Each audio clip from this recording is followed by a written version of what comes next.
willing and able, please stand for the regular military funeral honors.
grows and that which closes.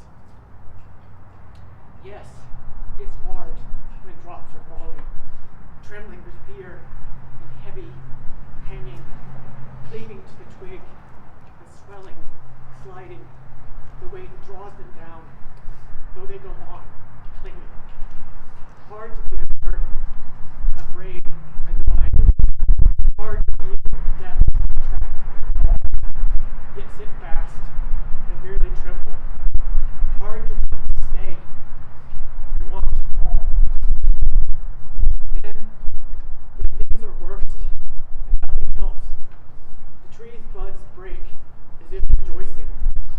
Then, when no fear holds back any longer, down in glitter go the twigs' drops, plunging. Forget that they were frightened by the new. Forget their fear before the flight unfurled. Feel for a second their greatest safety. Rest in the trust that creates the world.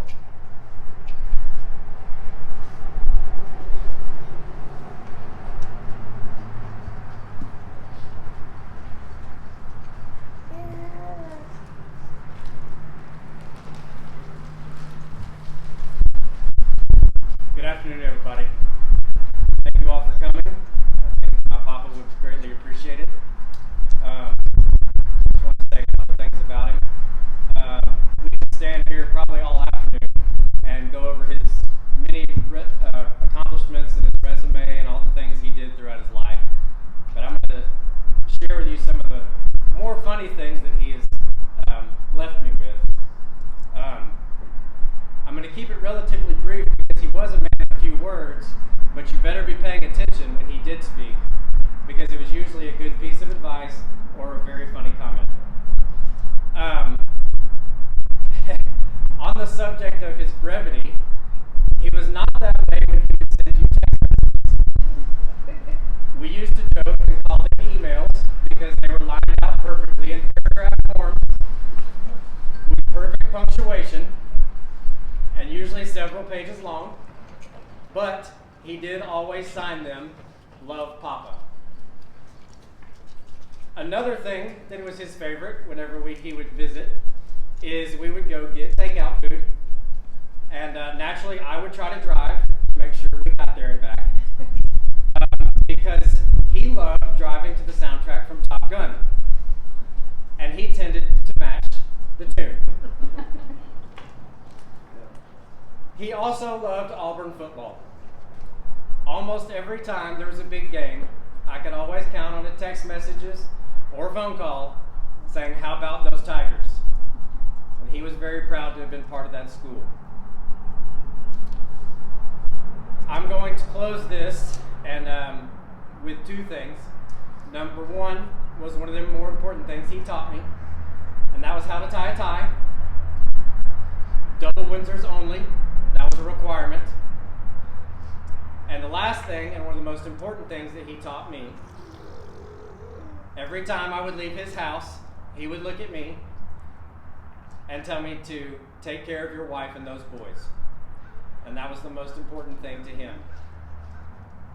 So I'm going to leave you all with that today, because that was the most important thing to him as well, was each and every one of you. So again, thank you all for coming. I know it would have meant a lot.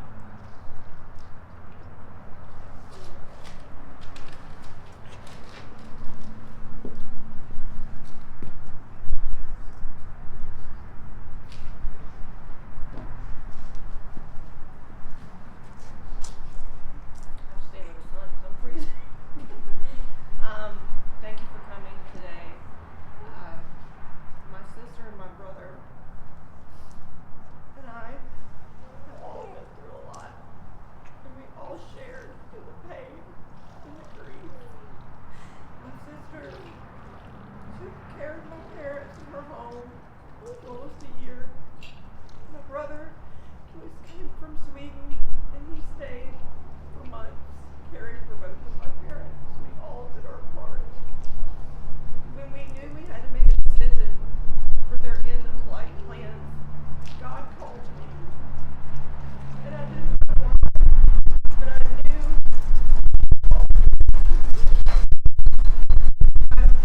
always try to laugh when things are not right. That's kind of an awkward thing for me. I felt like I could make them laugh. And my dad was larger than life, and I never really got close to him growing up. I knew he loved me, and I always felt his protection around me.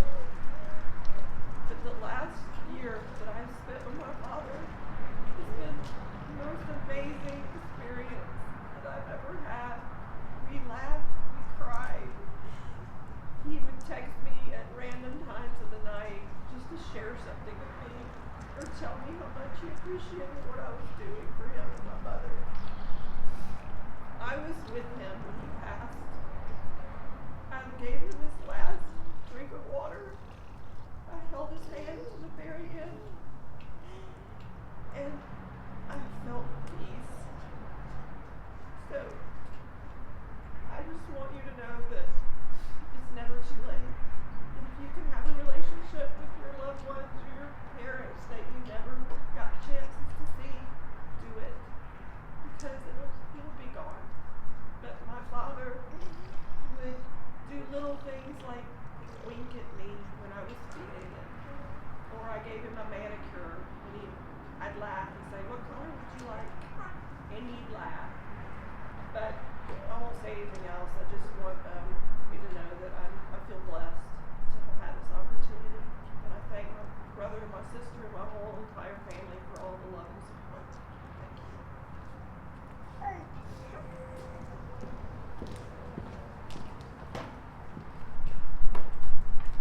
Sun does feel good, doesn't it? I want to welcome you all today. My name is Ted Stevens. I am a volunteer chaplain for the prison system for the state of Alabama. And when I was called to assist, I was very honored. My father and Jimmy handled a lot of the exact same things as far as their careers, the Berlin crisis. In fact, they may have been in the same place at the same time, whether they knew each other or not. And when I heard that, I was quite amazed. Let's begin with the obituary, if we would. Born in Chattanooga, Tennessee, the fifth of 6 children, James Garland spent most of his life in Birmingham, Alabama, until May of 2020. He and his wife moved to Madison, Alabama to be with their oldest daughter for 11 months, then spent the final year of his life at Alpharetta, Georgia, where he was receiving care with the support of his youngest daughter until his death on March 11, 2022, at the age of 84. Known affectionately as Jimmy as a child and Jim as an adult, he established early in his life what would be most important to him until his death. And of course that was family and faith, pride in his work, and the service to his country. Growing up in Minefield, Alabama, he was quiet and a serious man who loved baseball, his dog Sandy, and airplanes. He worked with his brothers and sisters in his parents' barbecue restaurant, helping his father in his construction work, drove a school bus, and played baseball at West End High School. He enlisted in the Air Force in May of 1956 and attended Howard College in Birmingham, Samford University, transferring to Auburn University to play baseball and study architecture. He worked construction in the summers in Birmingham to pay for college, and it was there that he met his wife, Natalie, and were married in December of 1960. While enrolled at Auburn, he was commissioned as a second lieutenant in the United States Air Force Reserve and called to active duty during the Berlin crisis. Spending a year and a half overseas, he served 6 years in the U.S. Air Force National Guard before transferring to the reserves. He retired in 1985 after 26 years of honorable service, achieving the rank of lieutenant colonel. Upon separation from service, he was awarded the Air Force Commendation Medal by the Department of Air Force for meritorious achievements. His life work in architecture was a fusion of his interest in design and the beautification of his hometown, as well as service to his community. After graduation from Auburn University with a BA in architecture, he worked for several years as a draftsman and staff architect before becoming Birmingham's Chief of Architect and Engineering for the U.S. Department of Housing and Urban Development. He began his career at the University of Alabama at Birmingham in 1974 as the Director of Architecture and Engineering. He subsequently served in various senior leadership positions, finishing his career as Associate Vice President for Financial Affairs and Administration. His core responsibilities were supervising the master plan of the campus, up to 70 blocks and over 10 million square feet, all while overseeing real estate activities, managing the facilities division, and planning, design, construction, additions, and renovations of numerous buildings on the UAB campus. He was also responsible for the management of Woodward Estate, the Huntsville, Alabama Medical School and Primary Care Clinic, among other healthcare facilities. His son Jameson fondly recalls the tours Jim conducted for him, showing him with great pride how the campus had evolved over the years. The Parks classroom, hospital facility, and even the first full high-quality workout facility for the campus. He was awarded the UAB President's Medal in recognition of his distinguished service to the university in 1999 and was inducted into the State Alabama Healthcare Hall of Fame class of 2006 in recognition for his exemplary contribution to the healthcare industry in Alabama. Since his retirement from UAB in 2007, Jim was engaged as a consultant in planning, design, and construction industries with active architectural license in Alabama and Florida. As remarkable as his career in military and architecture were, his family life and faith are the realms of his life that will remain steadfast in our memories. He was a man of deep, quiet faith, tireless volunteer, and time and talents to the local church.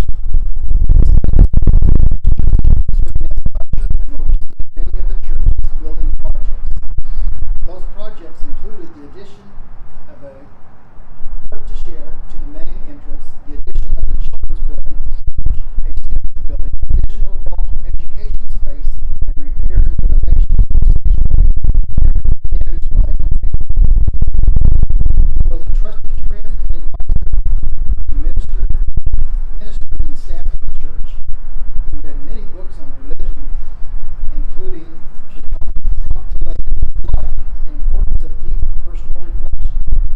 In his final days, he returned to the works of Thomas Merton, whose own contemplations often moved Jim to tears.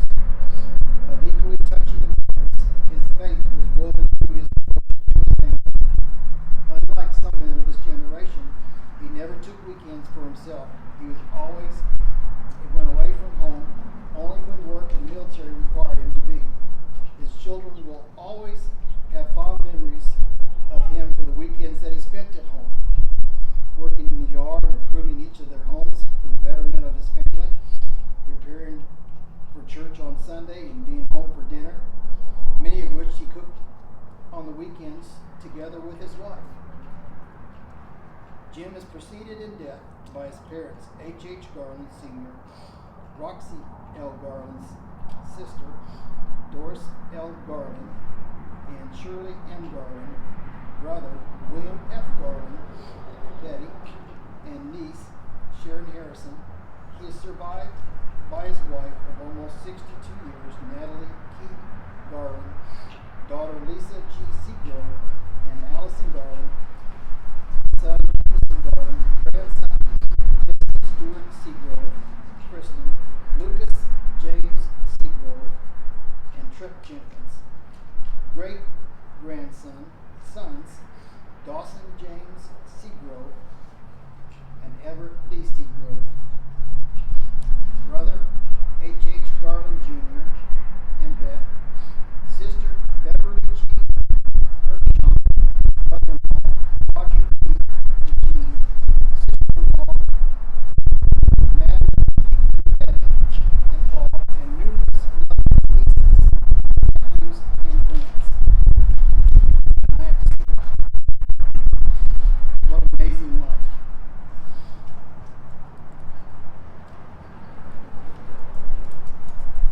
I was looking at the verse the other night that's there in your program, John 14, 1 and 2. You know, it's one of those verses that give us comfort. Let not your heart be troubled. Believe in me.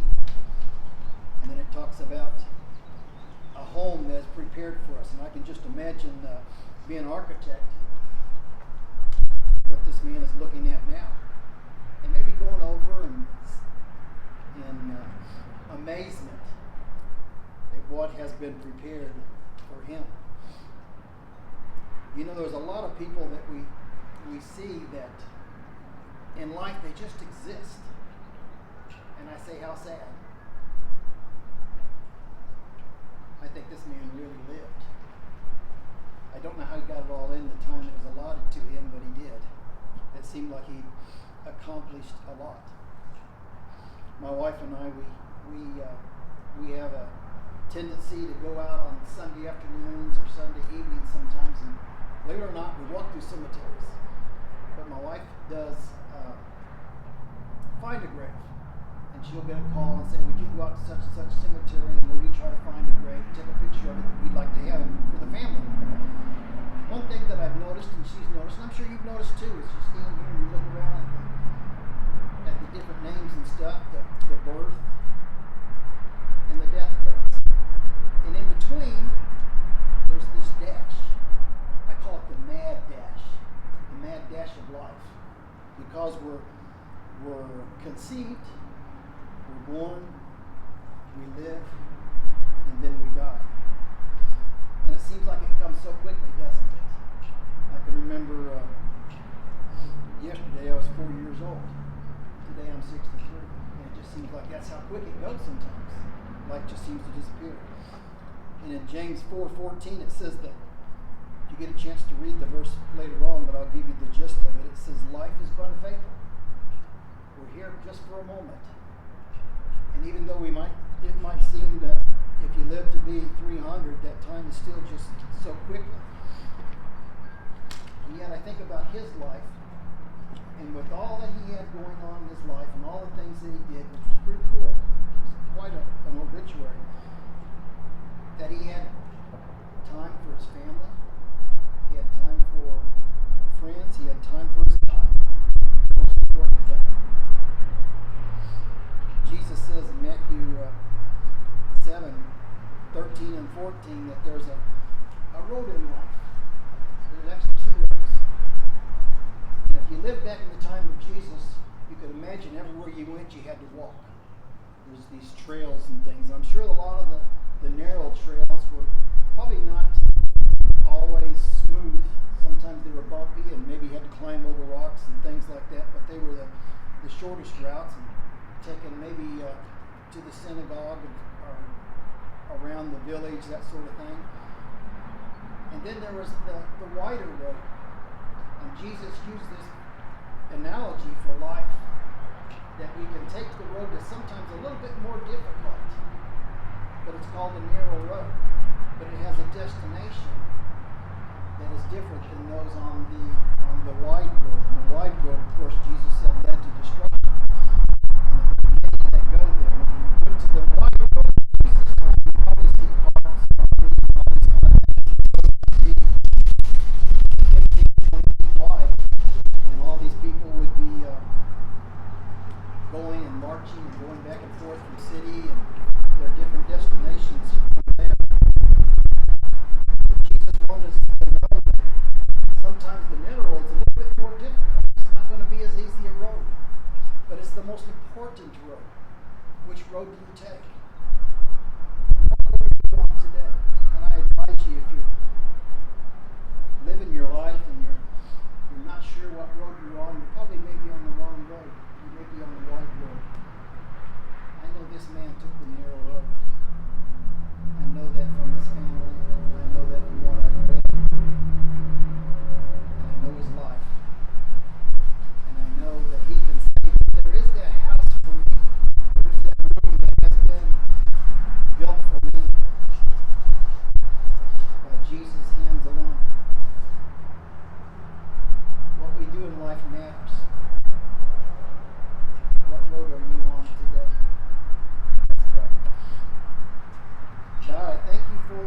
man.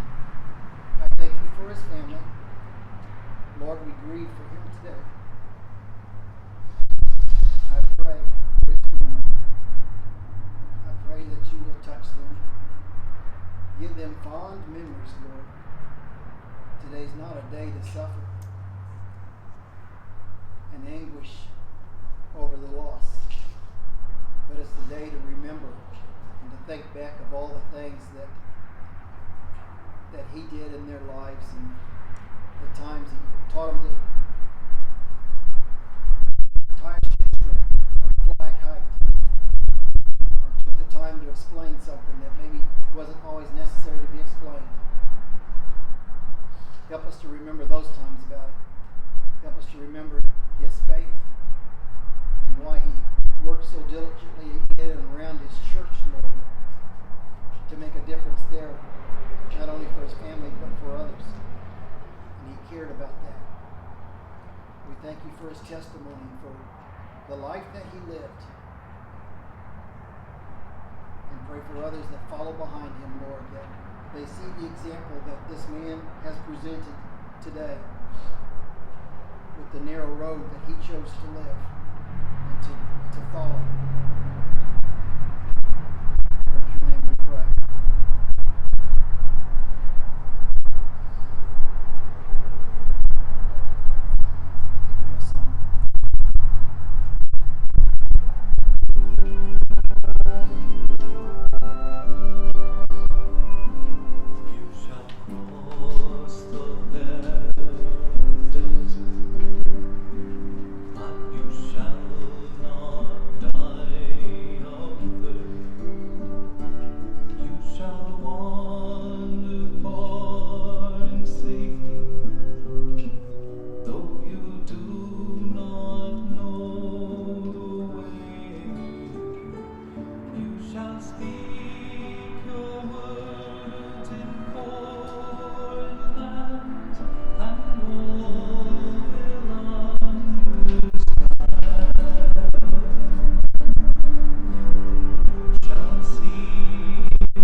would stand with me for the benediction.